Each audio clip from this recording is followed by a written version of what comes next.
Quyết trận đồ bát quái. Trận đồ này đã gây chặt Lục Tốn, khiến đại đô đốc Đông Ngô Lạc mất đường đi nẻo về, suýt chút nữa mất mạng. Trên bờ Trường Giang dưới thành Bạch Đế thuộc huyện Phụng Tiết tỉnh Tứ Xuyên, Tam Quốc diễn nghĩa nói là nơi mà Gia Cát Lượng bày bát trận đồ. Kỳ thực, bát trận đồ chỉ là một đám đá hỗn loạn khoảng 7-80 viên, chứ chẳng phải do Gia Cát Lượng bày, mà là những đài cúng tế do người nước Ba cổ xưa sinh sống ở dãy Tam Hiệp này chất lên. Lúc Gia Cát Lượng vào đất Xuyên, từ Kinh Châu ngược dòng sông lên đến nơi này, ông trông thấy những hòn đá loạn xạ chất đống này, hình như sao răng cờ xếp, hết sức trang hoàng. Thế là ông đi nghe ngóng khắp Bà Tánh nơi ấy. Một người già có hiểu biết nói với ông lai lịch của những đống đá này có thể nói là không tầm thường. Tổ tiên của chúng tôi sinh sống ở Tam Hiệp từ thời xa xưa. Để cầu khẩn trời và thần bảo hộ chúng tôi tai qua nạn khỏi, bèn chất lên thành những cái đài tế bái ở bên sông. Những đài tế bái này phải chất dựa theo một hình dạng nhất định, ngang dọc đều phải là 8 lần 8 64, cao 5 thước, rộng 6 thước, khoảng cách giữa các đài là 9 thước, còn gọi là bát trận đồ. Gia Cát Lượng nghe đến mê mẩn tâm thần, đột nhiên tựa như nghĩ đến việc gì đó. Ông quan sát tỉ mỉ bát trận đồ, rồi rảo bước đến quan sát địa hình bên bờ sông chỗ bát trận đồ. Chỉ thấy hai bên bờ ấy vách đá treo leo, nguy nga hùng tráng, hai bên bờ đá núi dựng đứng nhìn nhau, che khuất cả bầu trời. Phủ đường hiệp tựa như miệng bình hồ lô, diễm dự đôi ở phía trước như hàng chục nghìn con ngựa đang bôn tàu, nước hiểm sóng xiết, phát ra tiếng kêu ì đùng như sấm dậy, lay động đến nỗi núi kêu vực gọi.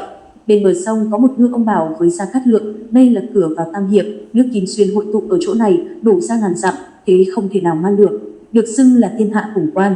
Gia Cát Lượng ghi nhớ trong đầu, nghe lọt vào trong tai, không ngừng gật đầu kinh thán. Ngài xem xong địa hình, trời cũng đã chập tối. Đang khi rảo bước về dinh, đột nhiên hiệp cốc nổi lên một trận cuồng phong, lũng hẹp gió thì mạnh, mãnh liệt dị thường. Phút chốc cát bay gió nổi đầy trời, bụi phủ răng răng.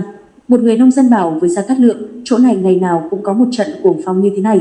Đến giữa đêm, Gia Cát Lượng ngồi tĩnh tâm ở doanh phòng, nhớ lại quang cảnh kỳ dị đã thấy buổi ban ngày, suy nghĩ đạo trị đất Thục sau này. Ông nghĩ chúa công ngày nay tuy đã có được nước Thục, Đông Ngô dễ gì chịu để yên. Tôn quyền chiếm cứ vùng đất rộng lớn ở Giang Hán, dân chăm chỉ nước giàu có, ngày sau khó tránh việc hương binh phạt Thục.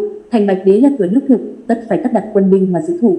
Ngày xưa từng thấy trong binh pháp có 3 chữ bát trận đồ nhưng không biết rốt cuộc đó là gì. Lúc này ông liên tưởng đến bát trận đồ của người ba dùng để cúng tế, chẳng không phải là bát trận đồ đã nói trong binh thư sao?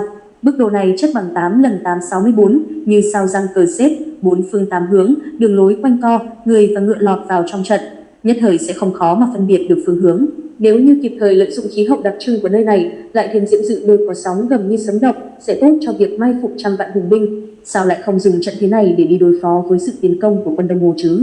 Gia Cát Lượng càng nghĩ thì trong lòng càng sáng tỏ, lập tức nắm chắc chủ ý. Ngày hôm sau, Gia Cát Lượng cắt đặt người ở lại đây mà đóng giữ, đồng thời xây dựng doanh thự tỉ mỉ, sau đó mới dẫn binh tiến vào đất Thục. Quả nhiên, không ngoài dự liệu của Gia Cát Lượng, sau này Lục Tốn đuổi theo Lưu Bị đến dưới thành Bạch Đế.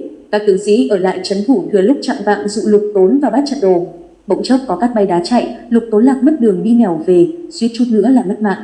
Sau trận kinh hoàng này, Lục Tốn biết rõ hơn rằng mình không phải là đối thủ của Gia Cát Lượng, bèn vội vã lui binh. Tiêu đề chuyện trong sách Lục Tốn đêm vào bát trận đồ. Cảm ơn các bạn đã xem hết tin. Chúc các bạn một ngày vui vẻ hạnh phúc. Đừng quên đăng ký kênh để cập nhật những thông tin mới nhất. Xin chào và hẹn gặp lại.